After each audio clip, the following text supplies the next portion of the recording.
Assalamualaikum warahmatullahi wabarakatuh. Alhamdulillahirabbil alamin wa bihi nasta'inu ala umuri dunya waddin. Wassalatu wassalamu ala asrofil anbiya'i wal mursalin sayyidina wa maulana Muhammadin nabiyil ummi wa alihi washabihi ajma'in. Amma ba'd. Dulur dimanapun berada, alhamdulillah tetap sehat, tetap segar, tetap semangat di dalam rahmat Allah dimanapun dulurku berada. Alhamdulillah. Kali ini topik kita tentang ilmu dan sanad ya. Banyak orang bicara, kadang saling mengkritik karena si A keilmuannya tidak bersanad, si B keilmuannya bersanad layak dan seterusnya.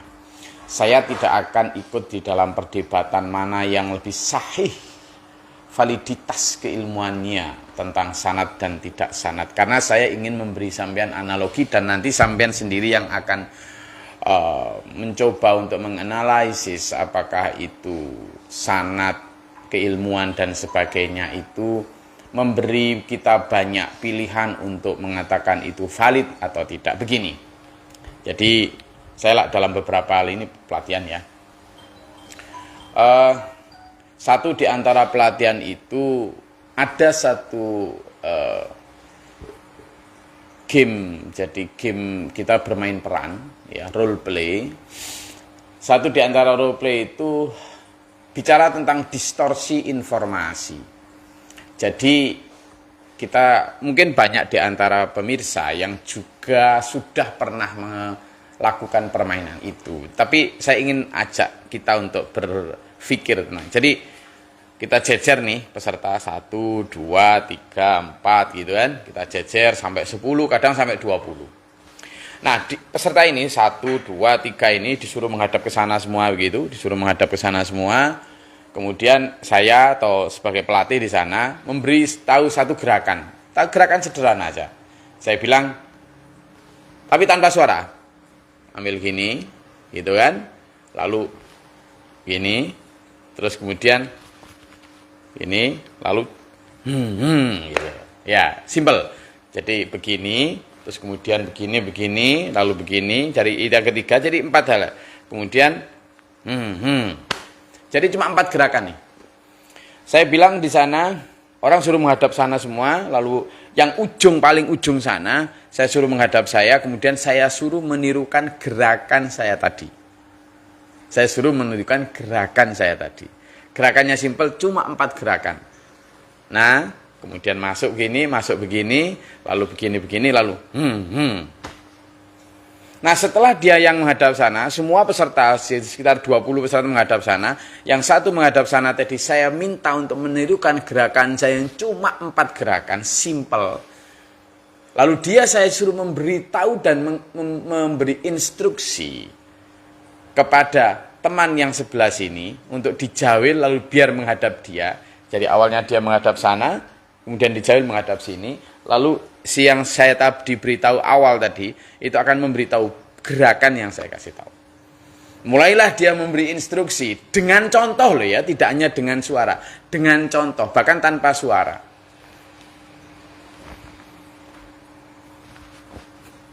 Itu dengan contoh. Pertama di awal tidak ada distorsi gerakan, tetap hampir persis sama. Masih begini, kemudian begini, lalu begini. Ngeng. Sudah. Begitu nyampe yang kedua mulai lagi tuh. Kedua juga menjawil yang sebelahnya, kemudian noleh dan kemudian ini. Sampai di yang ketiga sudah mulai ada apa? Dia tidak lagi gini, tapi dia seperti mengalungkan sesuatu, lalu dia mulai merangkul. Jadi tidak 1, 2, tetapi langsung gini. Kemudian sudah. Jadi ada distorsi yang tadinya begini-begini, yang tadinya begini-begini, dia sudah mulai, kemudian begini. Kemudian begini. Yang ketiga ini, yang keempat malah makin parah. Mulai begini, dan sampai yang 20 rusak sudah. Sudah gini, joget gini, tidak karuan. Bayangkan. Yang saya maksud tadi adalah mulai dari ngambil baju di cantolan, kemudian memasukkan tangan kanan tangan kiri, lalu mengancingkan baju, kemudian naik kendaraan weng. Itu Itu yang terjadi di awal. Di pertama masih nyampe, tapi di kedua, ketiga, keempat, sampai ke 10. Ini Bapak Ibu sekalian, dulurku semua, orang-orang ini orang-orang terpercaya loh ya. Orang-orang ini tidak ada cacat dari sisi logika atau apa, tidak. Hanya karena distorsi gerakan, distorsi informasi berupa body language. Sekarang kita tarik garis lurus tentang keilmuan.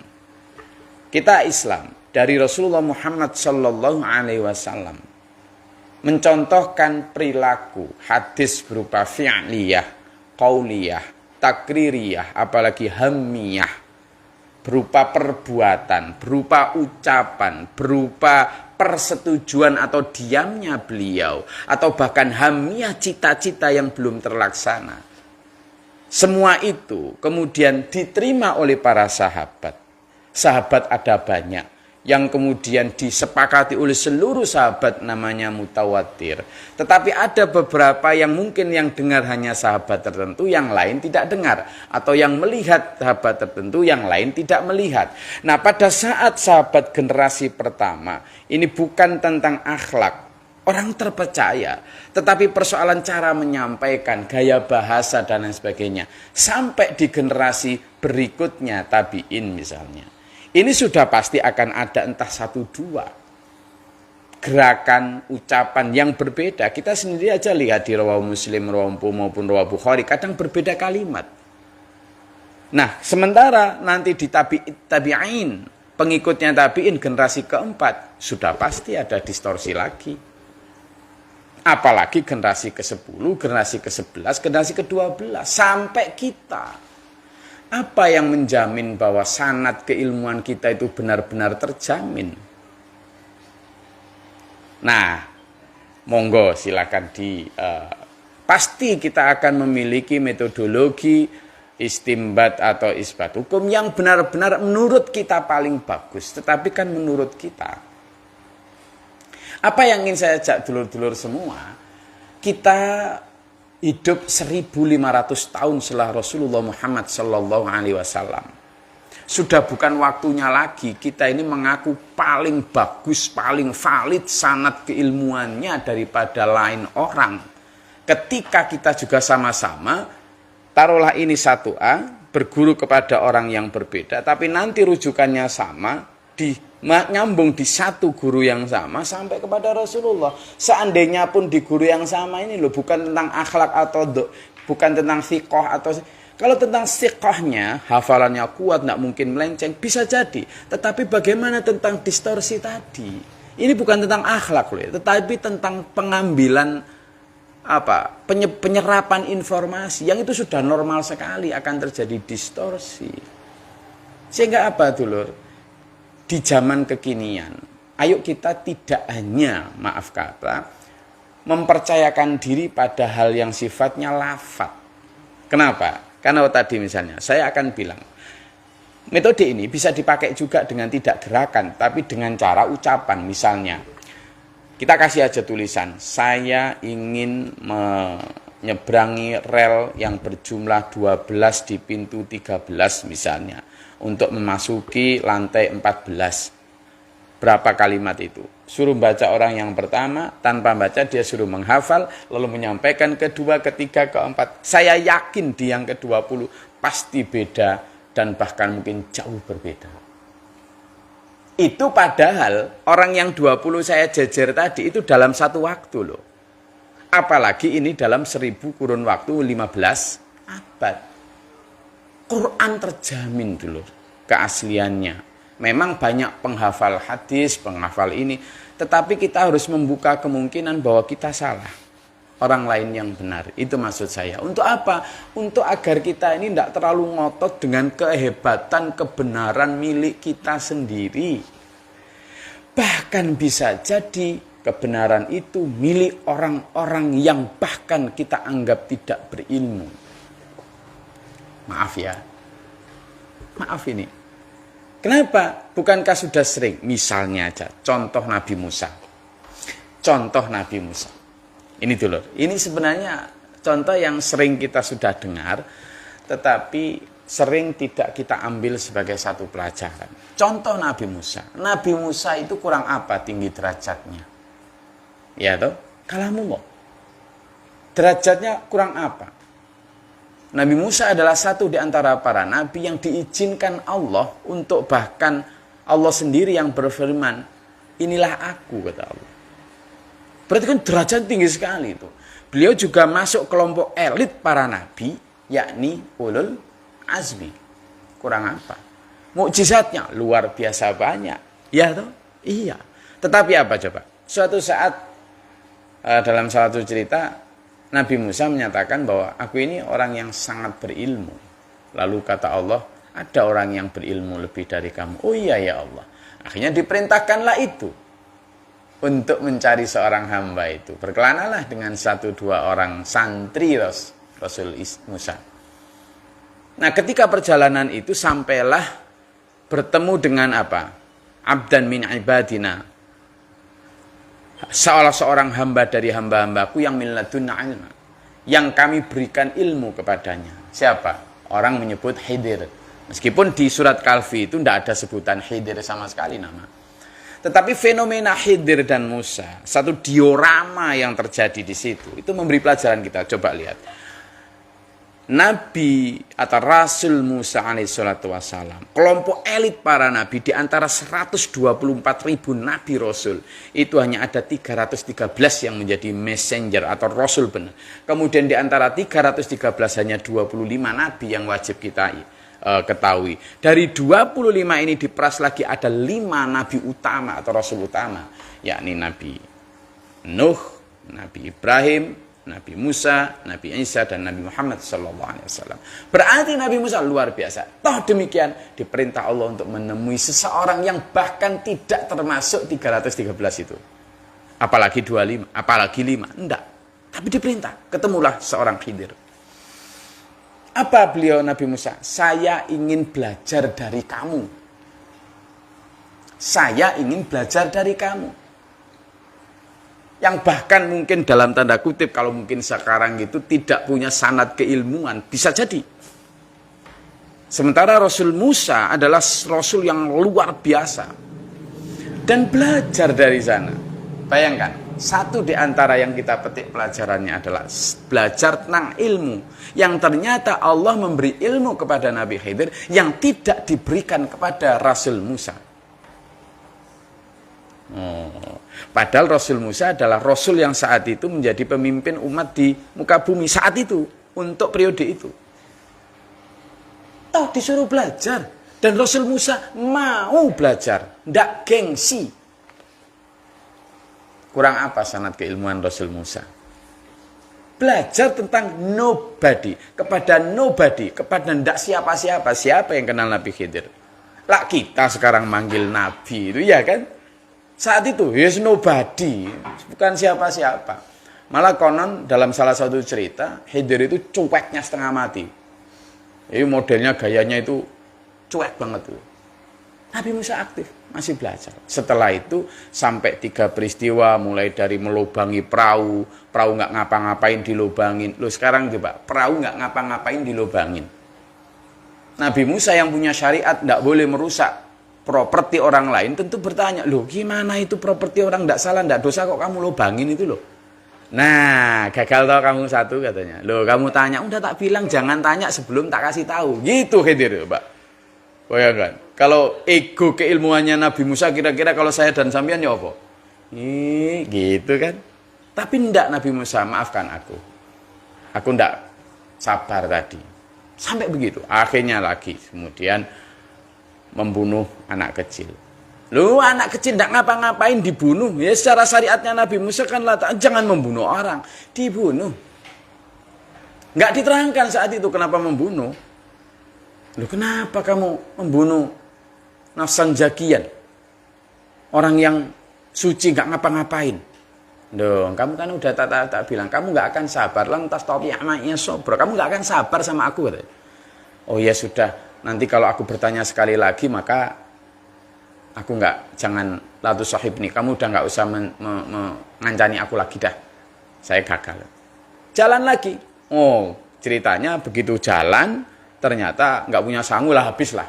Ternyata kemudian bantu orang untuk menegakkan pintu tiang rumah. Nah harusnya kan ya namanya saat itu nggak punya.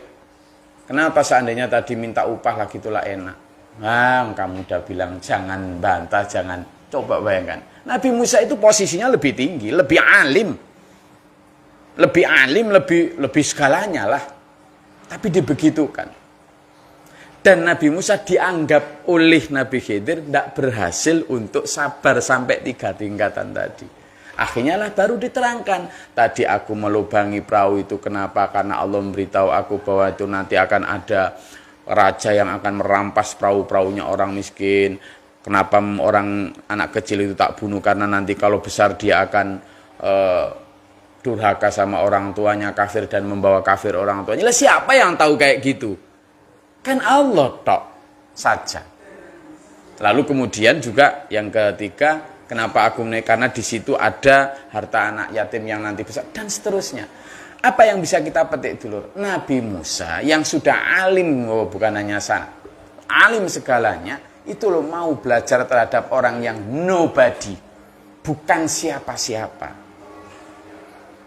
Nah kalau seandainya kita, dan saya sering ketemu dulu, dulur-dulur, teman-teman, orang-orang bawah, orang-orang yang nobody tadi, orang-orang adzalun, orang-orang wong cilik, orang-orang yang neglected, orang-orang yang abandoned, orang-orang yang bahkan tidak dianggap dalam struktur strata sosial, baik keilmuan, ekonomi, fisik, strata, tidak dianggap. Tapi begitu banyak pelajaran yang bisa kita petik. Ternyata ilmu Allah itu tersebar banyak sekali di seluruh penjuru bumi, berserak di setiap dedaunan, di setiap persoalan hidup orang. Dulur, kita seringkali mengangkangi konsep-konsep definisi, justifikasi keilmuan hanya pada lafaz dan kaidah-kaidah baku yang kita kurikulumkan. Padahal itu semua adalah persoalan kognitif otak, sementara psikomotorik dan afeksi yang berada di hati sering kita lupakan. Apa yang dicontohkan oleh alam tu kami, tadi miladunna ilma tadi, yang kita sebut kadang sekarang laduni, yang bukan itu sebenarnya. Miladunna itu ilmu yang kami berikan kepadanya. Itu adalah tidak hanya persoalan kognitif otak, hafalan, kaidah-kaidah yang kita ciptakan, tetapi juga persoalan rasa, persoalan hati, persoalan qalb, persoalan sudur. Dulur, ngapunten ya, saya hanya curhat saja ini. Karena apa? Seringkali kita ini kemudian terlalu berada di menara gading yang kemudian membuat orang-orang yang sebenarnya secara hikmah memiliki keilmuan yang harusnya kita serap, tetapi kemudian kita tutup pintu itu hanya karena kita, maaf cakap, membentengi diri dalam menara-menara gading ilmu yang sebenarnya ilmu itu adalah ilmu-ilmu alat dan ilmu-ilmu kognitif. Nabi Khidir tentu tentang rasa. Nabi Khidir tentu bicara tentang apa yang kita tidak tahu. Kenapa? Karena wa ma utitum minal ilm illa qalila. Illa qalila. Aku tidak memberikan ilmu kepada manusia itu hanya kecuali sedikit sekali. Nah, yang banyak di mana? Bisa jadi terserak di orang-orang, di tukang bakso, di tukang tukang bakso, di tukang sapu, di tukang macam-macam itu. Gitu loh, dulur. Jadi jangan membanggakan S1, S2, S3, doktor atau LC atau apapun. Ya, secara metodologi itu memang standar keilmuan. Tetapi yang dimaksud ilm, kita ingat ya, di satu ayat, dan apa banyak ayatnya satu. Seandainya pena engkau, seluruh pepohonan kau jadikan pena, dan seluruh air di bumi kau jadikan tinta, maka tidak akan habis untuk menuliskan ilmuku. Selain distorsi language, distorsi body language, maupun distorsi informasi dan distorsi ilmu, apalagi sekian abad yang mungkin sangat terjadi dan sampai di kita dalam kondisi terdistorsi. Selain itu, dulur, ada banyak subjek-subjek ilmu yang Allah miliki yang tidak terkungkung di dalam dikotomi kurikulum dan hal-hal yang sifatnya kognitif. Itulah yang disebut ilmu hikmah. Saya hanya memberikan tawaran diskusi, bukan satu vonis eksekusi, karena itu Mudah-mudahan tidak ada yang tersinggung, karena ini autokritik untuk saya sebagai orang-orang pesantren yang saya ajak para santri untuk berbicara, hai, lihatlah di luar sana banyak sekali ilmu Allah yang mungkin bisa kita ambil tidak saja dari kitab-kitab yang kita pelajari, tidak saja dari bangku-bangku diskusi, tapi bisa terserak di pinggir-pinggir kali orang-orang yang mungkin ternegleksi, terdiskriminasi selama ini. Kadang kita yang kurang teliti di dalam memahami. Iqra, itulah budaya literasi sejati. Terima kasih, sampai ketemu pekan depan. Bila taufik wal hidayah. Wassalamualaikum warahmatullahi wabarakatuh.